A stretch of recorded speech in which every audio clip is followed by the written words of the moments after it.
trazendo pesquisa Atlas Bloomberg, divulgada hoje, que analisa a opinião dos eleitores sobre vários aspectos relacionados a esse processo eleitoral. Por exemplo, apoio de influenciadores digitais a algum candidato durante as eleições.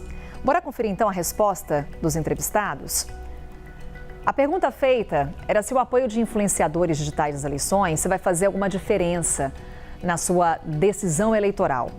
75,5% dizem que não faria diferença. 14,3% diz, olha, dependeria do influenciador ou do candidato.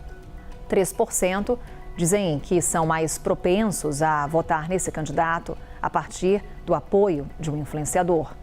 Menos propensos são 3%.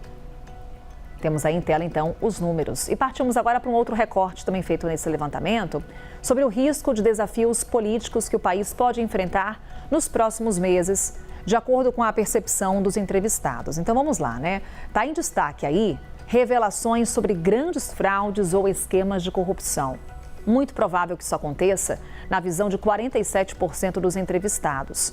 22% consideram provável, 10% algo provável, 7% pouco provável, 14% nada provável.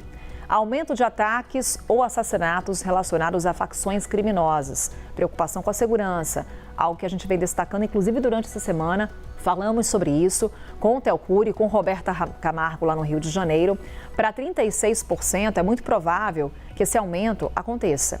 12% acreditam que é provável, 19% algo provável, 14% pouco provável, 19% nada provável. Aumento de furtos e assaltos, para 32% é muito provável que aconteça. 12% consideram provável, 20% algo provável, pouco provável para 14% e nada provável para 22%. Falta de maioria governamental no Congresso.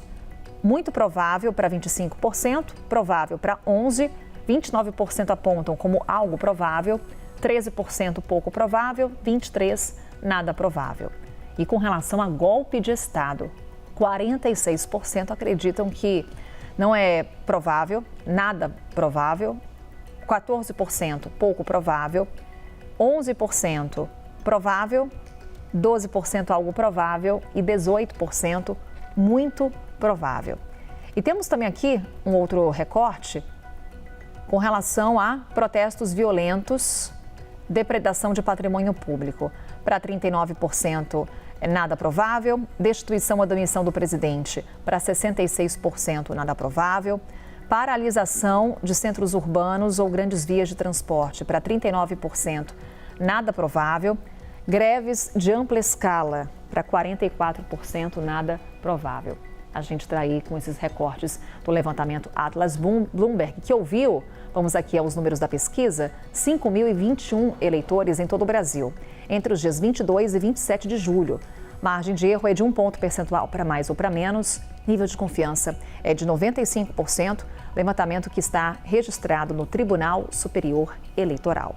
Vamos falar então sobre essa pesquisa realizada com recursos próprios. Enfim, também é um outro ponto que a gente destaca sobre os dados desse levantamento.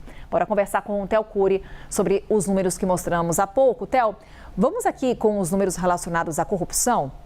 Acredito que é um ponto de atenção do eleitor brasileiro para outubro. Por quê? A gente tem falado bastante, inclusive, durante a nossa cobertura eleitoral, o quanto que determinados casos são o grande pano de fundo dessas eleições. Temos, por exemplo, o caso Master, avançando para vários espectros políticos. É um momento em que candidatos, em que políticos, eles se veem com um teto de vidro quando o assunto é corrupção.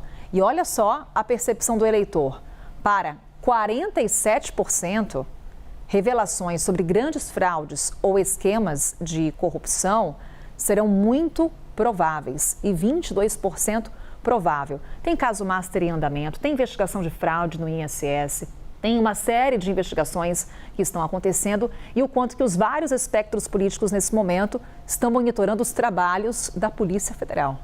Sem dúvida, e aí isso acaba pautando as campanhas, não só nas estratégias de comunicação, nas estratégias de atuação, como também na composição dessas chapas. Um exemplo que a gente mencionou há pouco foi a escolha do Alfredo Gaspar pelo Flávio Bolsonaro para ser o seu candidato a vice-presidente da República. A campanha batendo na tecla do histórico do Alfredo Gaspar como promotor e depois como integrante da CPI do INSS no Congresso Nacional como ativos contra a corrupção, nesse combate contra o crime do colarinho branco, que é algo que tem ganhado atenção nas pesquisas que a gente tem acompanhado. E essa pesquisa aqui deixa isso muito claro, não só deixando essa probabilidade alta de que nos próximos 6 meses devem haver revelações sobre grandes fraudes ou esquemas de corrupção,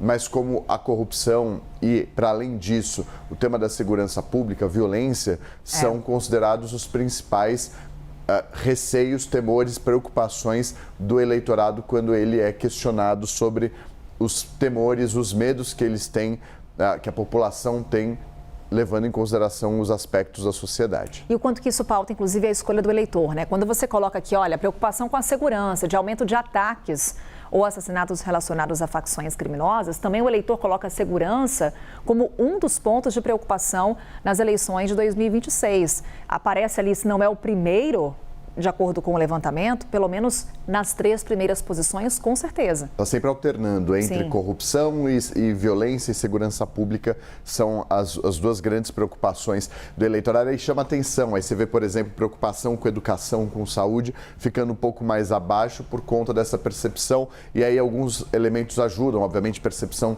de insegurança na rua, por exemplo, aqui na cidade de São Paulo, em outras cidades e capitais aqui do Brasil, mas para além disso, casos como, por exemplo, o caso Master, o caso do INSS, esses escândalos que estão presentes no noticiário todos os dias também trazem, reavivam essa sensação de receio com impunidade, com casos de corrupção no eleitorado. No Rio de Janeiro, por exemplo, locais de votação sendo alterados por conta de violência. Tribunal Superior Eleitoral, já desde o início do ano de 2026, salvo engano, já destacando essa preocupação com violência durante as eleições. Exato, foi um pedido feito pelo desembargador que governa o estado do Rio de Janeiro, Ricardo Couto.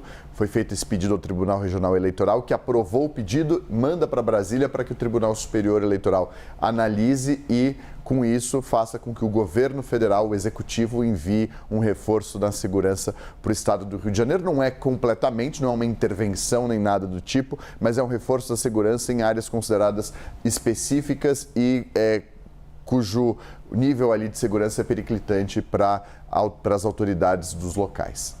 É isso, quase 50% ali dos entrevistados que veem um novo escândalo de corrupção nos próximos meses.